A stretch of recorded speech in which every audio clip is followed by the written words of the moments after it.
Hello everyone, स्वागत है आपका एक और नए एपिसोड के अंदर बिजनेस स्टडीज की 1 मार्क सीरीज के अंदर। इकोनॉमिक्स की भी चल रही है और अकाउंट्स की भी चल रही है। तीनों यार आप देखो तो 6 एपिसोड हमारे हैं। इको का आ चुका है, बिजनेस का भी आया, अकाउंट्स का भी थोड़ी देर तक आपके पास अपलोड हो ही जाएगा। तो ऐसे हम रेगुलरली पैरेलली चला रहे हैं 1 मार्क सीरीज और ये आपको कंट्रीब्यूट करेगा आपको अच्छे मार्क्स में लाने के लिए। The main objective of 1 mark series is कि आपको एक छोटे छोटे कॉन्सेप्ट्स को आपको रिवाइज कराया जाए जो हम नॉर्मली इग्नोर कर देते हैं या हमको पता नहीं होता। अच्छा, क्वेश्चन ऐसे भी पूछा जा सकता है। तो यही मेन मोटिव है हमारा इस चीज को देखने का। तो स्टार्ट करते हैं इस क्वेश्चन को, सीरीज को। सबसे पहले आपके क्वेश्चन आपकी स्क्रीन पर है। Purchase goods worth ₹10,000 and I get a discount voucher of 5,000। 10,000 का सामान खरीदो और 5,000 का डिस्काउंट वाउचर पाओ।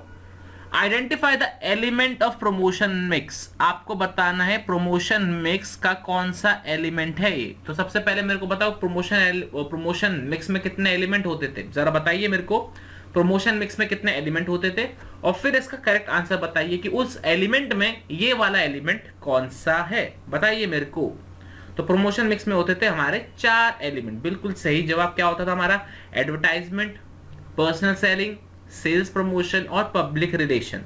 तो अब आप मेरे को बताइए इन चारों में से कौन सा एलिमेंट है जो इस पर्टिकुलर क्वेश्चन में डिस्कस्ड हो रहा है, बताइए मेरे को। मेरे पास एक आंसर आ चुका है, बिल्कुल सही। दूसरा आंसर भी बिल्कुल सही, कृषिका बिल्कुल सही, कोमल बिल्कुल सही।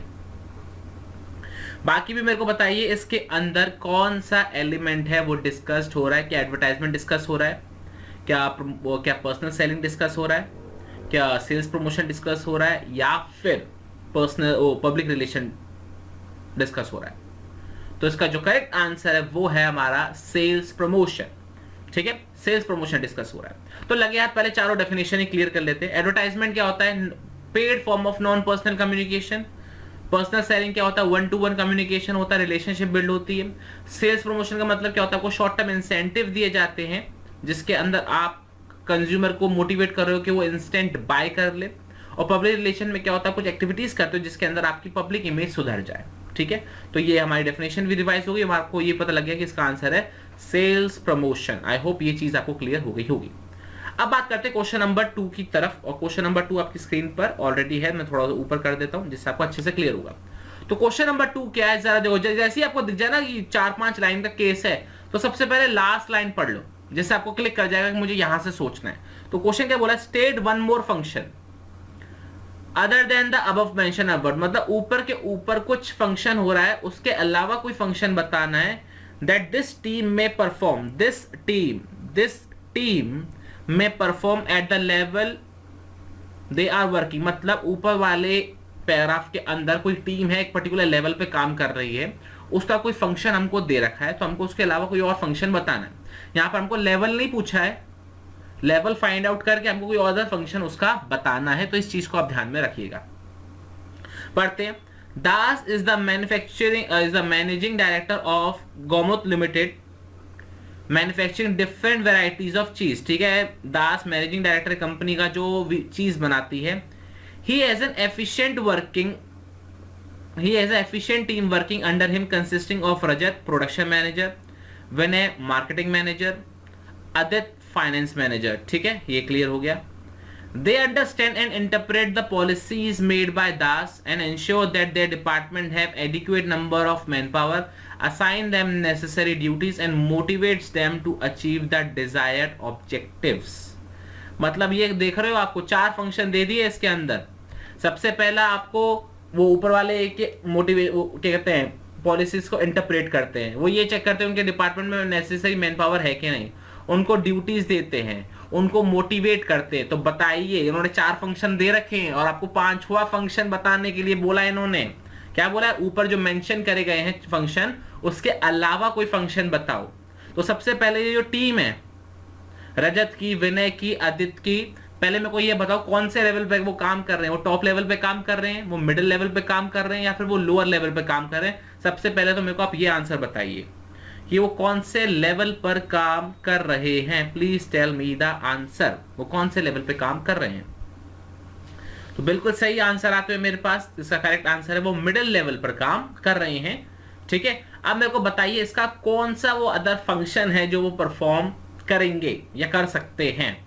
ऊपर 4 फंक्शन दे दिए, उनमें से कोई भी एक्सप्लेन नहीं करना है। कौन सा एक्सप्लेन करना है? इन जो चारों के अलावा हो। तो उसके लिए आपको क्या करना चाहिए? वो आपको सारे फंक्शंस याद होने चाहिए, ठीक है। तो this is the good question, this is the good question we can think about, ठीक है। इसमें हो सकता है कि हाँ जैसे आप मेरे पास एक आंसर है कोमल का, टॉप और लोअर को लिंक करता है, बिल्कुल सी भावना का आंसर एकदम परफेक्ट है, कोऑपरेट विद अदर डिपार्टमेंट्स, ठीक है।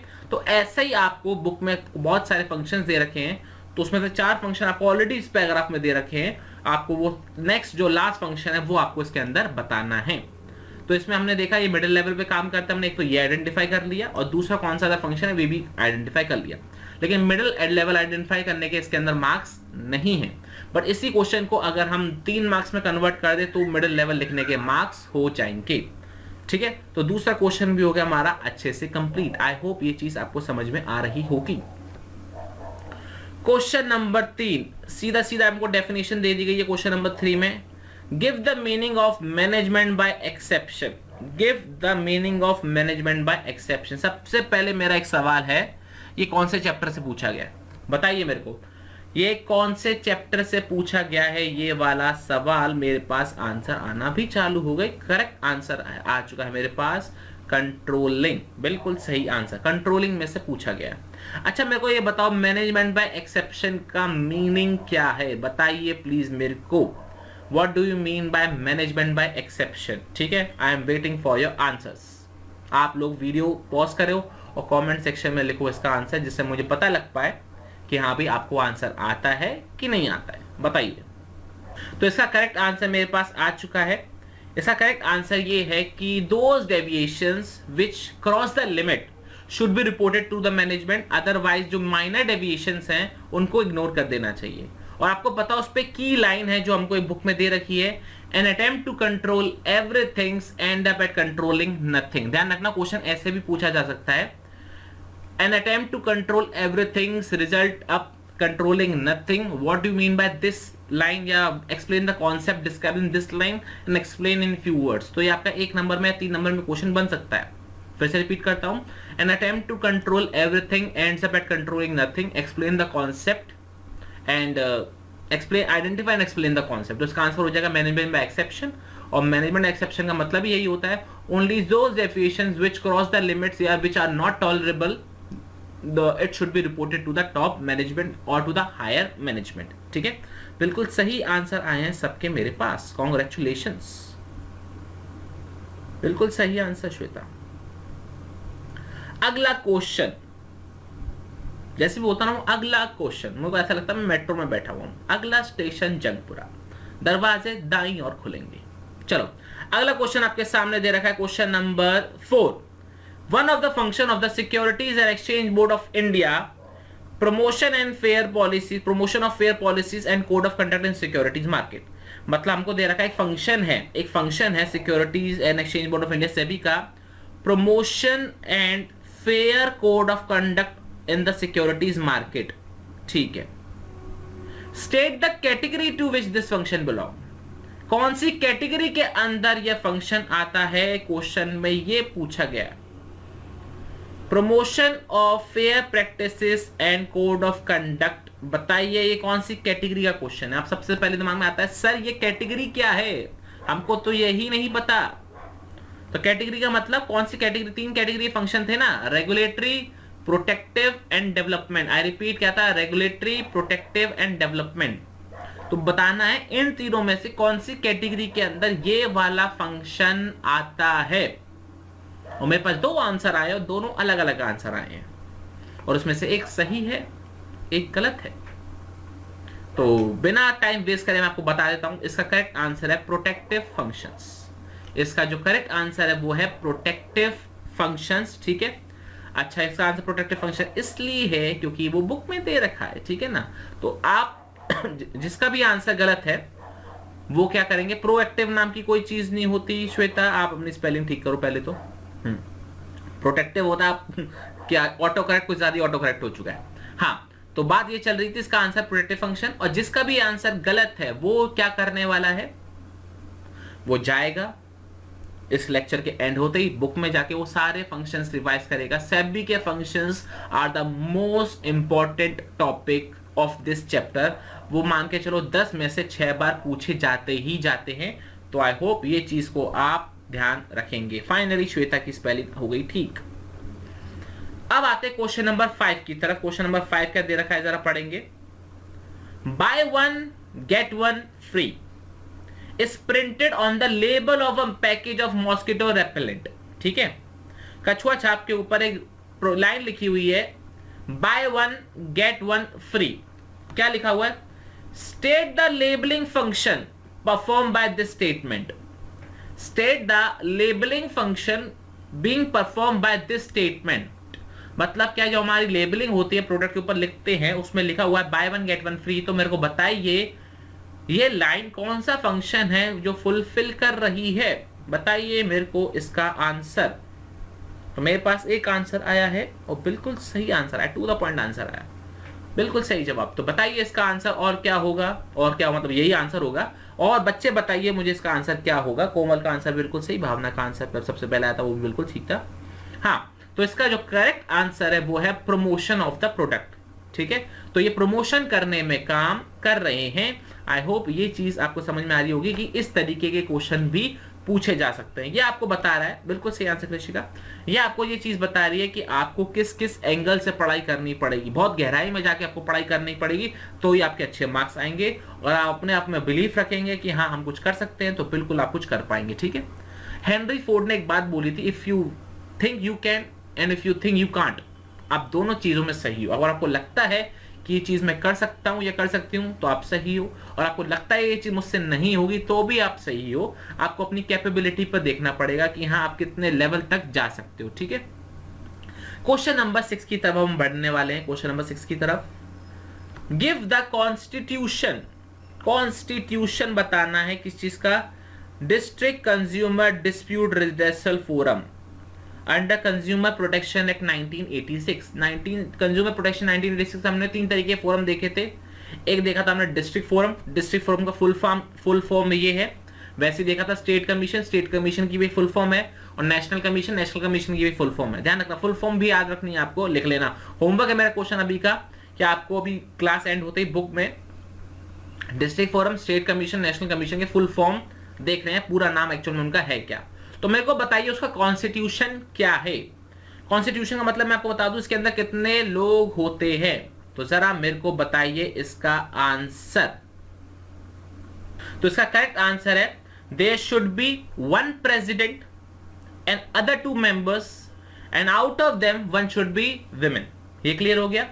मतलब 3 लोग होने चाहिए, जिसमें एक जज होगा, 2 अदर मेंबर्स होंगे, और इनमें से एक विमेन का होना कंपलसरी है। तो मुझे इसी के साथ आप बताइए स्टेट कमीशन में और नेशनल कमीशन में कितने कितने लोगों की कॉन्स्टिट्यूशन होता है।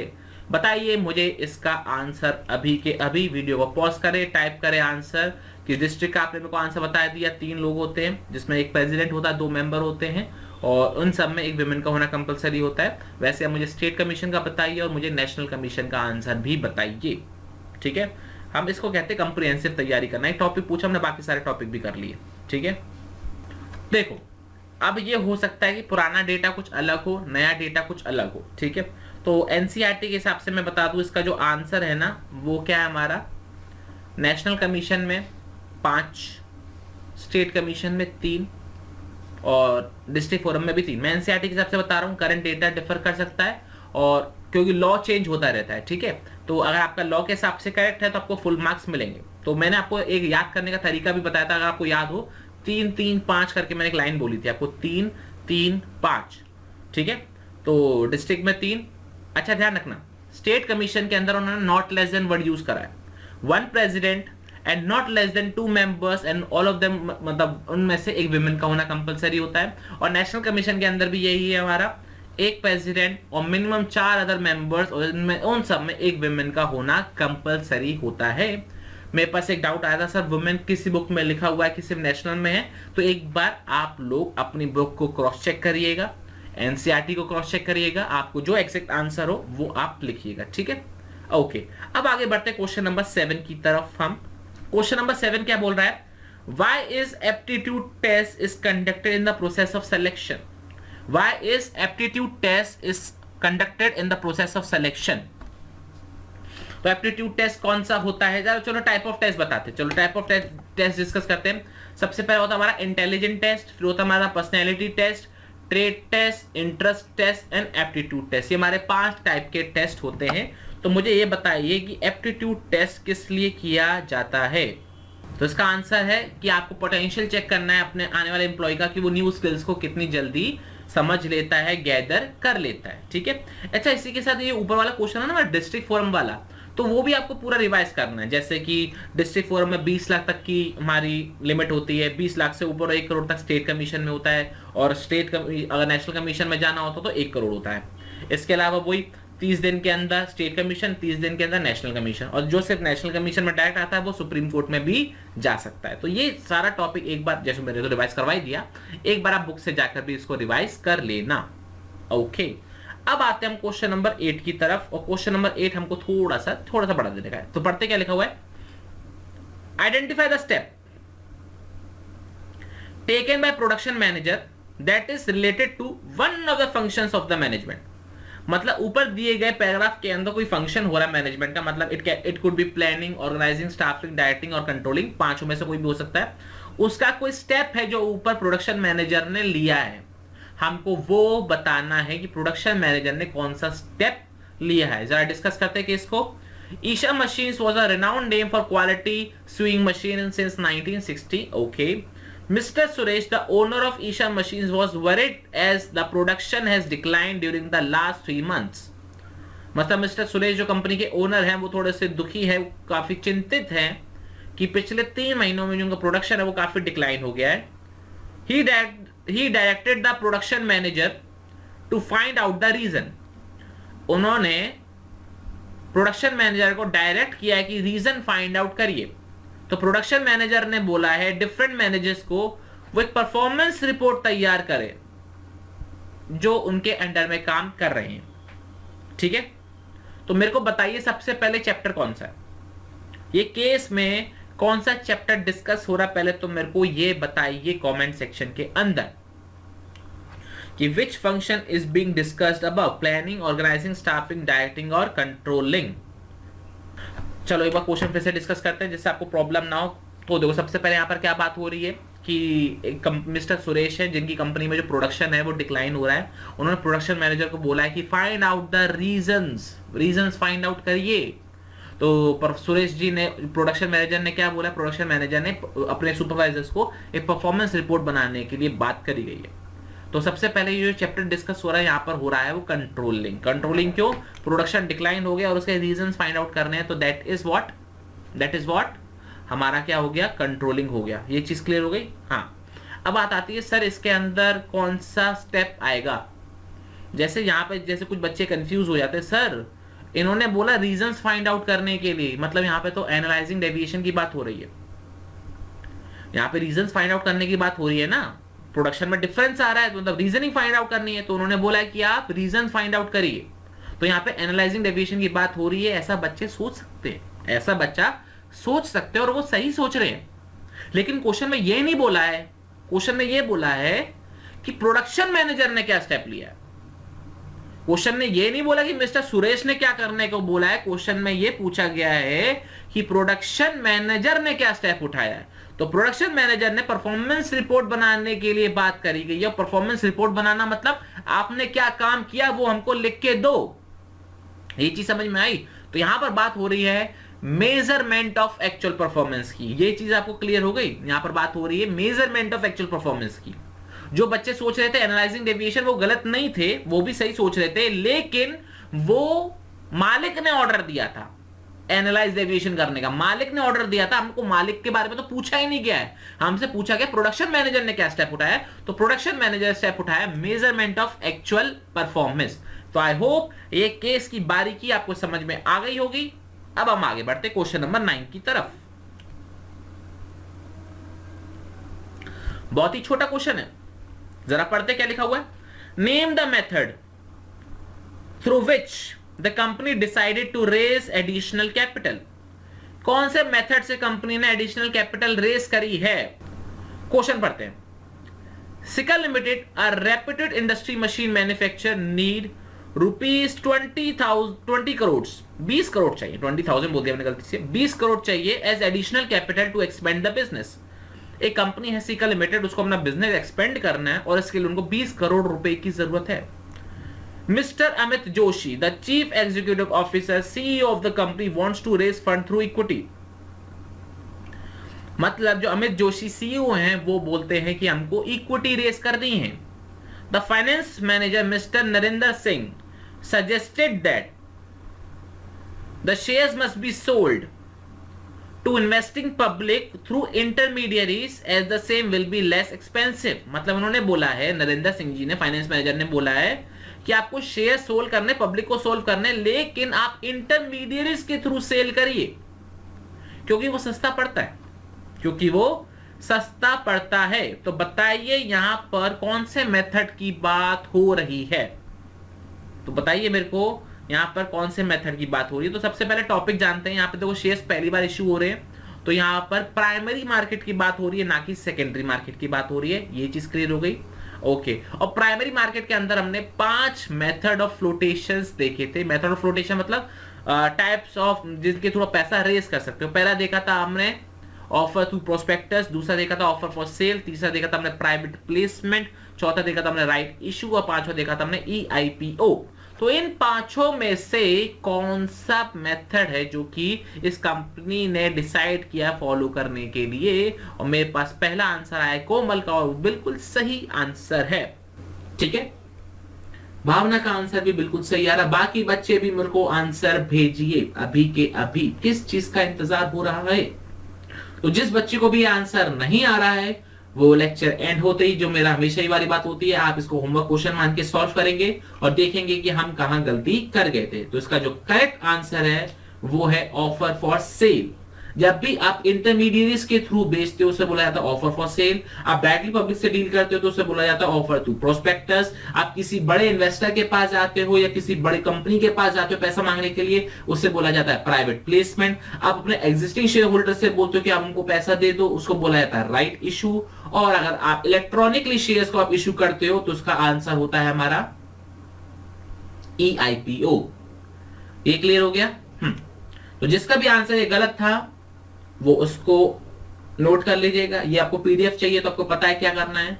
डिस्क्रिप्शन के अंदर टेलीग्राम ग्रुप का लिंक है, वहां चाहिए आपको PDF फाइल मिल जाएगी। ठीक है, चलो क्वेश्चन नंबर 10 और आज का आखिरी क्वेश्चन हम डिस्कस करने वाले हैं। ओहो, काफी लेंथी क्वेश्चन है, जरा देखते हैं क्या लिखा हुआ है। Identify the financial concept, identify the financial concept being discussed in the above paragraph. मतलब ऊपर दिए गए पैराग्राफ के अंदर कौन सा फाइनेंशियल कॉन्सेप्ट है जो कि डिस्कस हो रहा है, इसको जरा हम डिस्कस करेंगे। पढ़ते question number 10। Ramnath limited is dealing in import of organic foods item in bulk. Okay, the company sells the items in smaller quantities in attractive packages. Okay, performance of the company has been up to the expectations in the past. Keeping up the latest packaging technology, the company decided to upgrade its machinery. मतलब यहां पर machinery upgrade, latest technology को ध्यान में रखते हुए अभी तक यहां पर जो बात हो रही है वो मशीन को अपग्रेड करना चाहते हैं। For this finance manager of the company estimated the funds requirement at the timings. तो सबसे पहले यहां पर बात हो रही है कंपनी को अपनी मशीनरी अपग्रेड करनी है। उसके बाद बात हो रही है कितना पैसा चाहिए और कब चाहिए, ये बात डिस्कस हो रही है। फिर उन्होंने बोला the company will have the linking the investment and the financing decision on continuous basis. मतलब कंपनी जो है वो फाइनेंसिंग डिसीजन और इन्वेस्टिंग डिसीजन को कंटिन्यूअसली लिंक भी कर रही है। विक्रांत दुल begin the preparation of sale forecast. Sale forecast भी बन गया नेक्स्ट 5-4 साल के लिए और उन्होंने डेटा भी निकाला गया और जिससे हम प्रॉफिट्स और एस्टिमेट्स ऑफ प्रॉफिट भी इन्होंने बोला गया। ही also collected relevant data about the profit estimate in the coming years. Before by doing this, he wanted to assure about the availability of funds from internal sources and the remaining funds to be find out the alternative sources। तो बताइए इसके अंदर कौन सा concept है जो कि discuss हो रहा है। मेरे पास कोमल का आंसर आया और बिल्कुल सही आंसर आया। आप लोग बाकी बच्चे भी मेरे को आंसर दो, और जो आप वीडियो देख रहे हो वो भी मेरे को आप कमेंट वीडियो पॉज करो और इसका आंसर दीजिए कि इसके अंदर कौन सा कॉन्सेप्ट डिस्कस हो रहा है। देखो यहाँ पर बात हो रही है कि कंपनी ने डिसाइड किया कि उनको मशीनरी अपग्रेड करनी है। यहाँ पे ये भी बात हो रही है कि वो फाइनेंसिंग को इन्वेस्टिंग के संग लिंक कर रहे हैं, वो फोरकास्टिंग भी कर रहे हैं, ठीक है। इसके अलावा प्रॉफिट के एस्टिमेट्स भी बनाए गए हैं, और ये भी देख रहे हैं कि पैसा कब चाहिए, कितना चाहिए, ये भी बात हो रही है। मतलब यहाँ पे इन्वेस्टिंग की भी बात हो रही है, यहाँ पे फाइनेंसिंग की बात हो रही है, यहाँ पे फ्यूचर की भी बात हो रही है। ये आपको चीज समझ में आ रही है अगर आप क्वेश्चन को गौर से कर पा रहे हो तो, ठीक है। तो जहां पर आपको ये मल्टीपल चीजें मिल जाए ना, तो समझ लो ना तो ये इन्वेस्टिंग है, ना ये फाइनेंसिंग है, ना ही ये डिविडेंड है। यहाँ पे जो कॉन्सेप्ट डिस्कस हो रहा है वो फाइनेंशियल मैनेजमेंट में कॉन्सेप्ट नहीं है। यहाँ पे जो बात हो रही है वो हो रही है फाइनेंशियल प्लानिंग की बात हो रही है। यहाँ पे जो करेक्ट आंसर है वो क्या है, फाइनेंशियल प्लानिंग। ये कैसे पता चल रहा है, देखो सबसे पहला यहाँ पे एक इंपॉर्टेंस दे रखी है, linking of investment decision with financing decision. कहां देखा था हमने, इंपॉर्टेंस ऑफ फाइनेंशियल प्लानिंग में देखा था, अगर आपको याद आ रहा हो तो, ठीक है। इसके अंदर यहाँ पर फोरकास्टिंग की बात हो रही है। फोरकास्टिंग कहां करते हैं, प्लानिंग के अंदर करते हैं। और फाइनेंशियल मैनेजमेंट में प्लानिंग कहां होती है, फाइनेंशियल प्लानिंग के अंदर होती है। ये चीज समझ में आ रही है कि नहीं आ रही है। यहाँ पर आपसे ये भी बोला गया कि मशीन अपग्रेड करनी है, और ये भी बोला गया पैसों की भी रिक्वायरमेंट है। तो कहां से पैसा लाना है, इंटरनली लाना है, एक्सटर्नली लाना है, ये भी डिस्कस हो रहा है। मतलब यहाँ पर आपका इन्वेस्टिंग, फाइनेंसिंग, सारी बातें हो रही है। सारी बातें किसके अंदर होती है, फाइनेंशियल प्लानिंग के अंदर बातें होती है। आपको ये चीज क्लियर हो गया। कोई बच्चे तो ये मत बोले सर यहाँ पे फाइनेंशियल डिसीजन डिस्कस हो रहे हैं, नहीं। यहाँ पर जैसे उन्होंने बोल दिया इन्वेस्टिंग को फाइनेंसिंग लिंक कर रहा है, उन्होंने स्पेसिफिक टॉपिक बता दिया कि यहाँ पर, और ये भी बोल दिया उन्होंने कितना चाहिए और कब चाहिए। ये क्लियर हो गया। हमारी एक इंपॉर्टेंट ऑब्जेक्टिव है फाइनेंशियल प्लानिंग का, जब जरूरत हो तब पैसा अवेलेबल हो। याद आ रहा है आपको, तो वही चीज यहाँ पे आपको कंप्रीहेंसिव आपको रिवाइज करना पड़ेगा टॉपिक। जिसका भी आंसर गलत था, पहली बार में गलत था, बाद में गलत हुआ, आंसर चेंज हो गया माइंड के अंदर, वो होमवर्क लिख लो कि ये वाला टॉपिक और ये वाला पर्टिकुलर क्वेश्चन वो एक बार फिर से रीड करेंगे, ठीक है। तो आज के क्वेश्चन हमारे में ख्याल से देखो नीचे क्वेश्चन तो नहीं है, तो नहीं है। तो आज का जो हमारी क्लास है वो यहीं पे समाप्त होती है। आपसे मुलाकात होगी अगले एपिसोड के अंदर। टिल दैट इस चीज को पढ़ते रहिए। आपसे मुलाकात होती है अगले एपिसोड में। टाटा बाय बाय, जय हिंद, जय भारत।